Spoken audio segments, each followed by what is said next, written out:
Vasudevaya.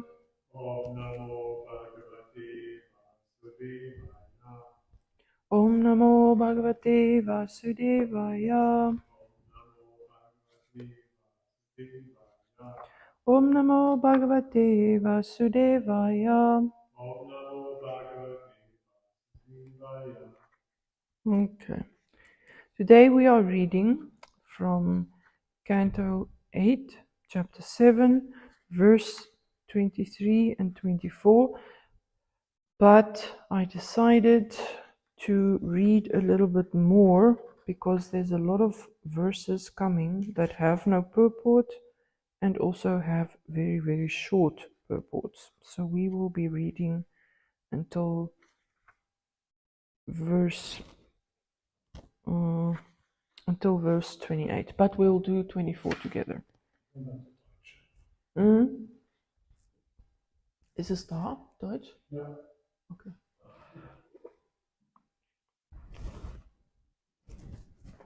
So, I'll start with 23. Gunamaya svashakyasya sargastitya pyahan vibhu tatse yada svadrik puman Brahma Vishnu Shivabidam. And the verse says,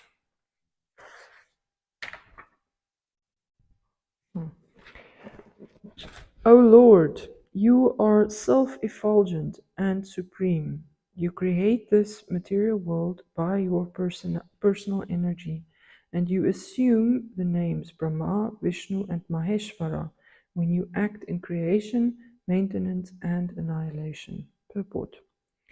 This prayer is actually offered to Lord Vishnu, the Purusha, who in his incarnations as the Guna avatars assumes the names Brahma, Vishnu, and Maheshvara. Okay, verse 24. Tvam Brahma.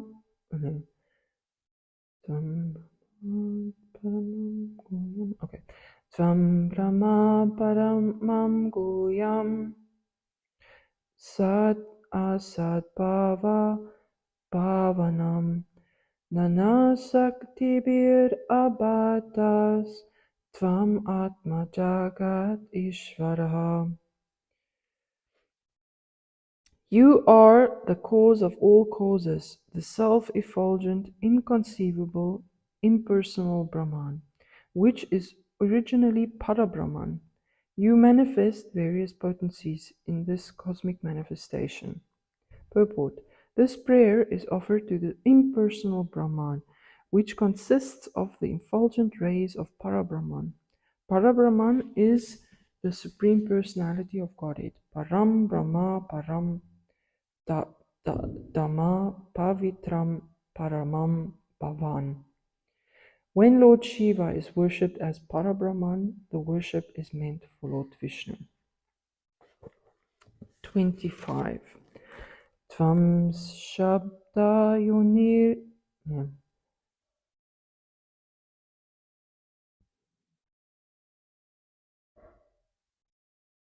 Tvam Shabda Yunir Jagat Adir Atma Pranedriyat Dravya Guna Swabhavaha Kala Kratu Satyam Ritam Cha Dharmas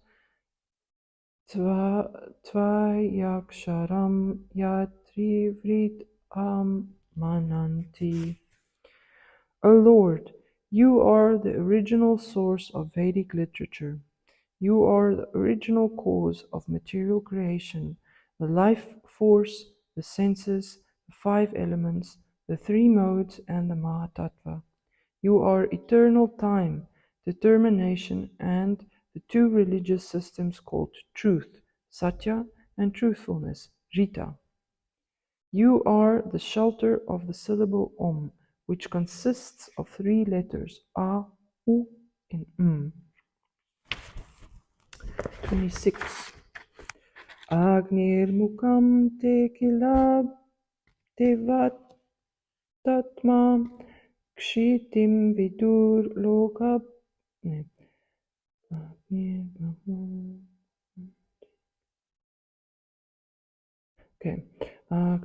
mukam tekila devatatma kshitim vidur lokapavankri pankajam kalam gatim tekila devatmanu dishastik karno rasanam jalesham. Translation. O Father of all planets, learned scholars know that fire is your mouth, the surface of the globe is your lotus feet, eternal time is your movement, all the directions are your ears, and Varuna, master of waters, is your tongue. In the Shruti mantras, purport, in the Shruti mantras it is said, Agni Sarva Devataha. Fire is the aggregate of all demigods. Agni is the mouth of the Supreme Personality of Godhead. It is through Agni or fire that the Lord accepts all sacrificial oblations. 27. Nabir nabaste svananam nabasvan suryas chakshumi jalam smaretaha paravaratmas prayanam tavatma somo mano jahur bhagavan shirashte. O Lord, the sky is your navel, the air is your breathing, the sun is your eyes, and the water is your semen. You are the shelter of all kinds of living entities, high and low. The god of the moon is your mind, and the upper planetary systems is your head. 28. Kukshi samudra girayosti sangam romani sarvasadi virudaste chantamsi sakshatavasabdatatavas Draimayatman Hridayam Sarva Dharma. O Lord, you are the three Vedas personified. The 7 seas are your abdomen, and the mountains are your bones. All drugs, creepers, and vegetables are the hairs on your body. The Vedic mantra, like Gayatri, are the 7 layers of your body, and the Vedic religious system is the core of your heart. Om Jnanatimirandasya Gnananjana Shalakaya Chakshurunmilitam Yena Tasmai Shri Guruve Namaha Shri Chaitanya Manobhistam Stapitam Yena Bhutale Swayam Rupa Garamayam Dadati Swapadandikam Vandeham Shri Guru Shri Yuta Parakamalam Shri Gurun Vaishnavamscha Shri Rupam Sagrajatam Sagana Raghunatam Vitam Tam Sajivam Sadvaitam Savadutam Parijana Saitam Krishna Chaitanya Devam Shri Radha Krishna Padan Sagana Lalita Shri Vishakhanitangscha He Krishna Karuna Sindhu Dinabandhu Jagatpate Gopesha Gopika Kanta Radha Kanta Namostate Tapta Kanchana Gourangi Radhe Vrindavaneshwari Vrishabhanu Sute Devi Pranamami Hari Priye Jai Shri Krishna Chaitanya Prabhu Nityananda Shri Advaita Gadadhar Shivasari Gaura Bhakta Vrinda Hare Krishna Krishna Krishna Hare Hare Hare Rama Rama Rama Hare Hare. So we see, yesterday we had a very, very beautiful lecture by Sarvabhauma Prabhu that explained in very clear terms what the position of Shiva is. So basically we know that Lord Krishna or Vishnu, Mahavishnu, Krishna is transcendental to the material world. He's not touched by anything material. He doesn't get influenced by the modes of goodness. Sattvagun, Rajagun, and Tamagun. But somehow he has to create this material world. And anybody who has ever created anything knows that you have to physically get into contact with these things. But Krishna is Krishna, and he can expand himself in a lot of different forms. And he takes, when he looks at material energy, that glance, also dieses Blick, that glance is Lord Shiva, because Krishna cannot, he's completely aloof, he's completely separated from the material energy, although it is part of his energy, but he has this special form that gets into contact with the material energy for him. So that's Lord Shiva. And in this chapter, it's all about Lord Shiva saving the universe by drinking poison. Again, Lord Shiva is the Guna avatar that has to do with destruction. So he makes sure that everything is destroyed. At the end, not a particularly nice service, I would say. I mean, it's not as nice as creating or maintaining, but destruction is also part of it. So, and again, Lord Shiva gets the service of drinking poison. Also, not something that I would think is particularly fun. And somehow, this is the core message of this chapter, is that sometimes Vaishnavas have to do things that are unpleasant from the outside. It looks unpleasant from the outside, and they have to do it for the good of the people. So, for instance, any book distributor would tell you that on a material level, book distribution is maybe not so, it's not always so nice, because you have to, if you do Prabhupada Marathon, you have -6 weather, you're in the snow, you're cold, you stand outside, and people are not always very friendly. So on a material level, it's horrible. Who wants to stand in the middle of a winter selling books and people are just rude to you? They walk by, they say, leave me alone, whatever. But on a spiritual level, it's wonderful, because we know that we do it for their benefit. There are people who have absolutely no idea about Krishna and who are suffering because they have forgotten him. And the whole process of book distribution is to help them, to remind them of Krishna and of their relationship. So in that way, there are many other services that, for instance, the service of a temple president is also not so fun, because you have to deal with politics, you have to deal with people and complaining and blah blah, but you do it for the good of people, because without temples we wouldn't have places for people to come and learn about Krishna. So Vaishnavas sometimes, quite often, have to do things that are on a material level very challenging, but they do it because they know it's for the good of the fallen souls. It is for the good of the people who have forgotten Krishna. So, and that's what Lord Shiva does. He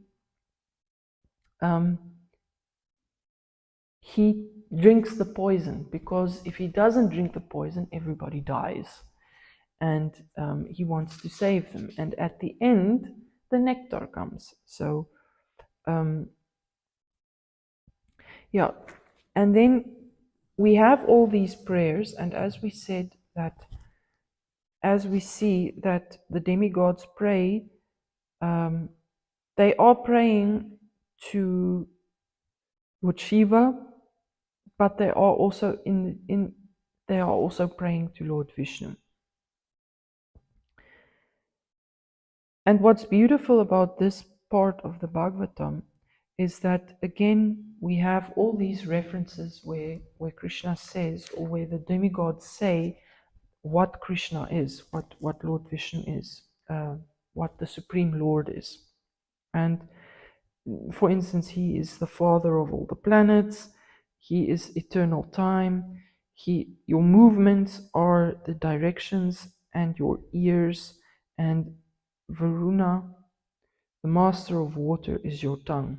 So as I said in the previous verse, in a lecture, that water is it's quite often mentioned that Krishna is some form of water. Krishna is the ocean, Krishna is the water. Taste of water. The taste of water, yes, exactly, the taste of water. And so why? Because even the material scientists know that you cannot survive without water for 3 days. It's the maximum. If you don't drink anything, then you will die in 3 days. So water is such an essential part of our lives because our body itself is also made up of more than 70% of water. And I think also the Earth globe is covered with more water than land mass. I'm not sure. I also think it's like 30%, 70%, but I'm not sure. Anyway, and also for our senses to work, we need water. If your tongue is dry, you cannot taste anything. If your ears are dry and clogged up, then you can't hear anything. If your eyes are dry, then you can't see properly. If your nose is dry, then it becomes painful to breathe and you can't smell properly. So we all need moisture, and Krishna is that moisture. And it says also in in verse 27, "O Lord, the sky is your navel, the air is your breathing, the sun is your eyes, and the water is your semen." Again, life-giving. So we know that how living entities are made. And you are the shelter of all kinds of living entities, high and low. The god of the moon is your mind, and the upper planetary system is your head. So these verses take something that look impersonal, like the earth, and it helps us to see Krishna as a person everywhere. So the sky is your navel, also your Bauchnabel. When we think about our navels, we don't think, oh, okay, it's just like a hole and whatever. But the sky is Krishna's navel. And whenever you walk down the street or are outside and you feel the wind on your face, then you can think of Krishna's breath. Krishna is breathing. And that is his breathing, is the air. And the sun is your eyes, and the water, the moon is your mind. So we know a lot of verses where Krishna says that the moon is the mind. Okay, and the last verse doesn't have a purport, but it is very beautiful. O Lord, you are the 3 Vedas personified. The 7 seas are your abdomen, and the mountains are your bones. All drugs, creepers, and vegetables are the hairs of your body, and the Vedic mantras, like Gayatri, are the 7 layers of your body, and the Vedic religious system is the core of your heart.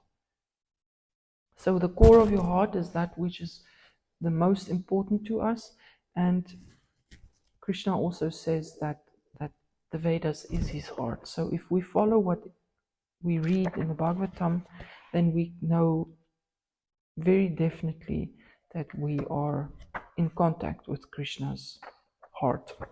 So there is a book.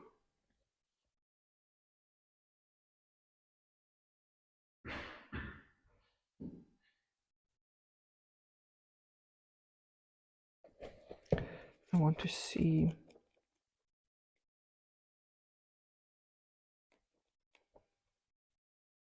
Okay. There's a book that Urmila Mataji wrote that took parts like what I read now and did meditations on it. So this one is all second canto. Maybe there's some from the 8th canto. 8, yeah.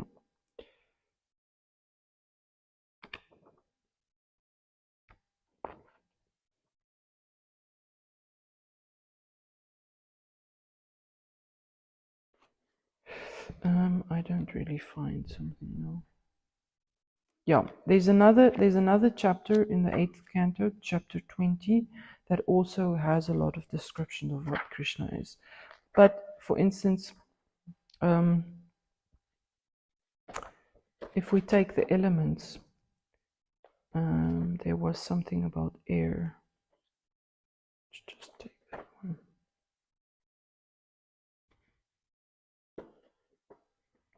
So we can, okay, qualities of earth, 12.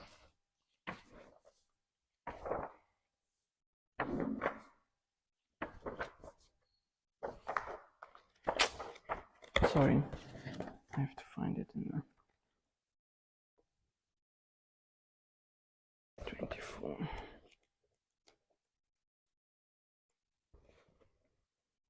Yeah.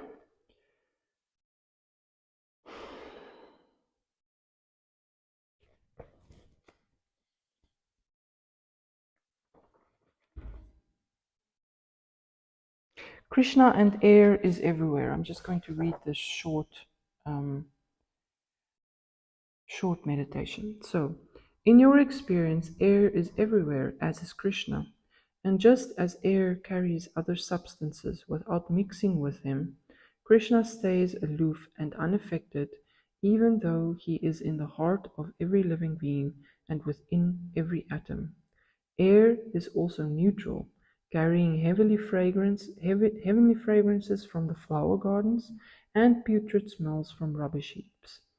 Similarly, Krishna remains unattached even though he responds to our desires and actions. If we act in violent and rancid ways, he carries us to lower planets. If we act in pious and fragrant ways, he carries us to heaven. So it was just a short meditation on air. So basically, from this chapter, we can understand a few things. Krishna is everywhere, and Krishna is unattached to the material world. So within the air carries smell. So sometimes we smell the beautiful flowers around us, and sometimes you can also smell bad things. So Krishna doesn't mind. Krishna is unaffected, like the air. The air is just the carrier. So Krishna is everywhere. So that's something that we can remember, that we are never abandoned by Krishna. The air is around us, so we are surrounded by Krishna in that way. But what we can learn from this chapter is that Krishna is everywhere and he takes care, but sometimes he gives his devotees the Aufgabe, the task. He gives his devotees the task of doing something. In this case, Shiva drinking the poison. So what we can do today is to meditate on that whatever we do today, pleasant or unpleasant, we do it for Krishna and we do it for the benefit of for the souls that have forgotten Krishna, who have not yet remembered Krishna. So anything you do, just remember that is it going to be helpful to someone else, to help people to make advancement in their spiritual life. And if we can think about that, then when we have to drink the poison, not like Lord Shiva, but figuratively, then we understand that it's for the good of the other living entities. Okay, I'm going to stop there today. It's a short lecture. Thank you very much. Hast du Fragen? Nee, okay, gut. Grantara Srimad Bhagavatam Ki Jai, Srila Prabhupada Ki Jai. Vansha Gopatarubhyascha Kripasinubhyo Evacha Patitanam Pavanebhyo Vaishnavyo Namo Namaha. Hari Bol to everybody.